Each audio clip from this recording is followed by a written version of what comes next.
An ordinary man's journey takes an unexpected turn when his white voice brings incredible success. Little does he know, this voice will steer him into an entirely unexpected journey. Join us in this recap video to unveil the mysteries of this suspenseful story and discover the surprises that lie ahead. Greetings, everyone. Welcome to my channel. Today, I've got a fantastic movie to discuss, a blend of comedy and fantasy, Sorry to Bother You, released in 2018. But hey, fair warning, there are spoilers ahead, so brace yourselves. In Oakland, a city in California, Cassius Green, nicknamed Cash, lives in his uncle Sergio's garage with his girlfriend, Detroit, an artist. Struggling to pay rent, Cash gets a job as a telemarketer for Regalview, a telemarketing company. Cash's first calls as a telemarketer don't go well. He struggles to connect with the person on the other end. He feels the pressure to succeed. Then comes Langston, a coworker with some tips.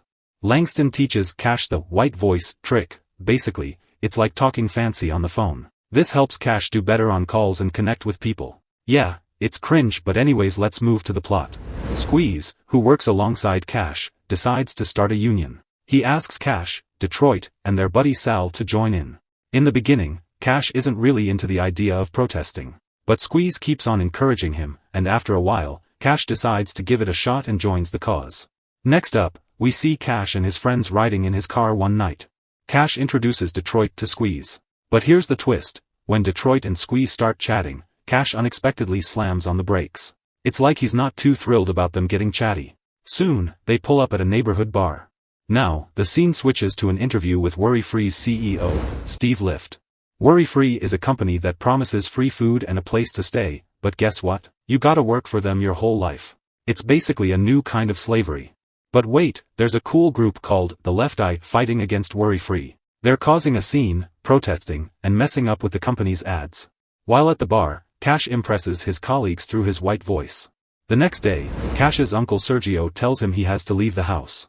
He suggests Cash should go work for Worry-Free. But there's a twist: Detroit, Cash's girlfriend, is part of a group called the Left Eye that's against Worry-Free. So, Cash doesn't like the idea. He knows if he joins Worry-Free, it's gonna cause a big fight with Detroit, who doesn't like that company. In the following scenes, Detroit is seen working at Regalview with Cash. Cash is on fire, he's getting a bunch of orders done and wowing the bosses. He's using that special voice trick and totally nailing his job. His manager even tells him that he's almost at the level of becoming a super important power caller at Regalview. On the following day, protests erupt at Regalview, with employees demanding higher salaries. Since Cash had previously promised his co-workers that he'd join them, he reluctantly decides to stand alongside them. In the upcoming scenes, the story takes an unexpected twist. Cash is worried he might lose his job because he's protesting. But guess what? Instead of getting fired like he thought, he gets a big promotion.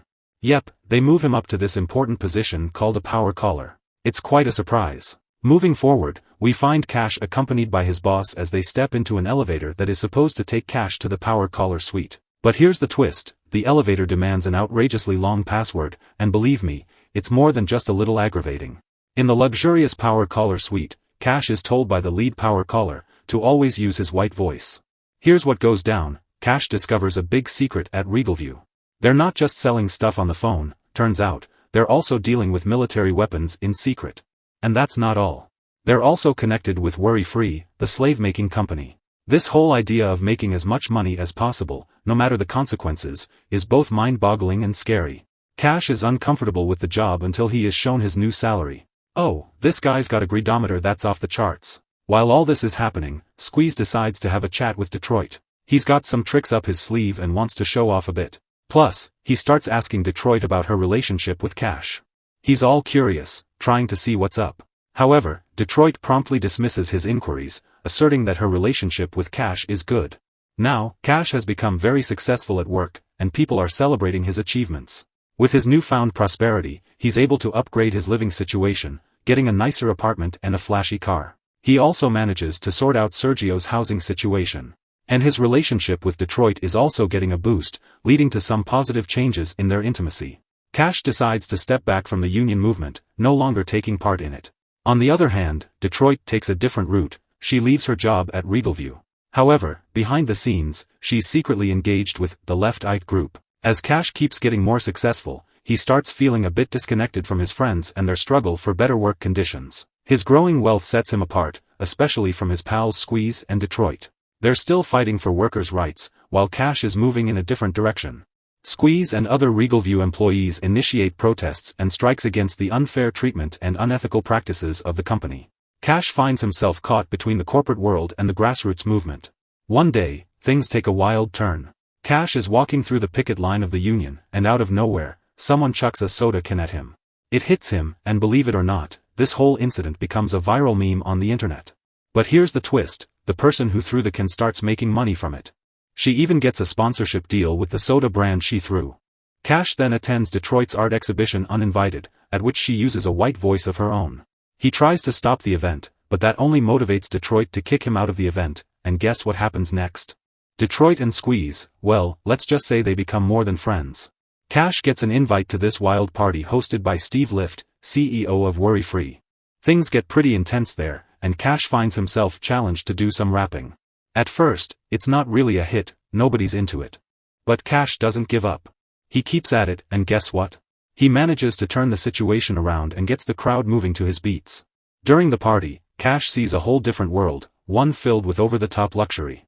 There's some seriously strange and surreal stuff going on, like odd performances and entertainment. It's a quite contrast to the tough, everyday life outside the party's walls. Cash has a private meeting with Steve Lift, who is charismatic, but there's also something mysterious about him. Lift praises Cash's achievements but tells him his motives and interests. Lift offers Cash a powdered substance, which Cash mistakenly snorts, under the impression that it's cocaine. However, the substance doesn't agree with his stomach, causing discomfort. In search of a restroom, Cash enters an unexpected door labeled Olive Door, rather than the intended Jade's Door. Upon entering, he stumbles upon a shocking sight, half-human, half-horse creatures, pleading for assistance.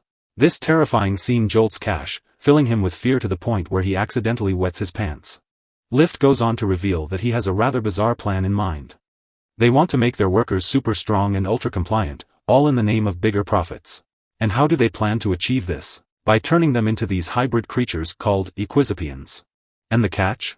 It involves snorting a powder that messes with their genes. It's as weird as it sounds. Cash fears that he just ingested the substance, but Lift assures him it was cocaine. Cash says no to a huge $100 million offer. Lift wanted him to turn into an Equisapien for 5 years and act like a leader to control the workers. Cash isn't up for it and declines the offer. The next day, Cash spots an article in the newspaper with the message, "People should worry about worry-free," so he rings up the San Francisco Chronicle to share something big. He talks to Aaron Arnold and tells him the fact that worry-free is turning their workers into these half-human, half-horse creatures. He adds that they're using a powder like cocaine for the transformation. But Aaron Arnold doesn't think Cash's story is real and hangs up. Cash starts feeling like he might be turning into an Equisapien himself. Worried about it, he visits a doctor to check if his private parts are getting bigger. That's apparently a sign of the transformation. He even shows his private parts to Detroit, hoping for some clarity. But she just casually tells him that it looks the same as before. Cash then learns from Detroit that he lost his phone when he came across the Equisapiens in the bathroom. Those hybrid creatures ended up recording a distress message and sent it to Detroit for help. Detroit then takes action by creating various artworks that depict the idea of worry-free turning humans into horses. She displays these artworks in public spaces, making sure people see them. Taking advantage of his infamy as a meme, Cash appears on the extremely popular television show I Got the Shit Kicked Out of Me. He goes through a lot of embarrassing and painful stuff to share the video and expose Worry-Free's cruelty. But here's the twist, it doesn't go as planned. Instead of creating a backlash, the Equisapiens become a sensation, hailed as a groundbreaking scientific achievement. A cult forms around Steve Lift, and Worry-Free's stock skyrockets to an all-time high. Cash realizes he needs to make things right. He says sorry to Squeeze, Sal, and Detroit, and then he gathers the union for one last big fight. He uses a code from the Equisapien video to get into Lift's house. At the picket line, things get intense, the police start causing trouble, and they arrest Cash. But then, a surprise twist, the Equisapiens step in, overpower the police and set Cash free.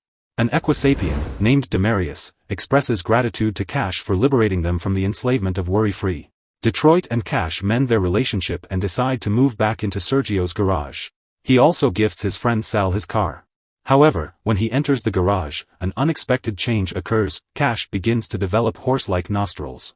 In a scene during the credits, a completely transformed Cash takes charge, leading a group of Equisapiens to Steve Lift's residence.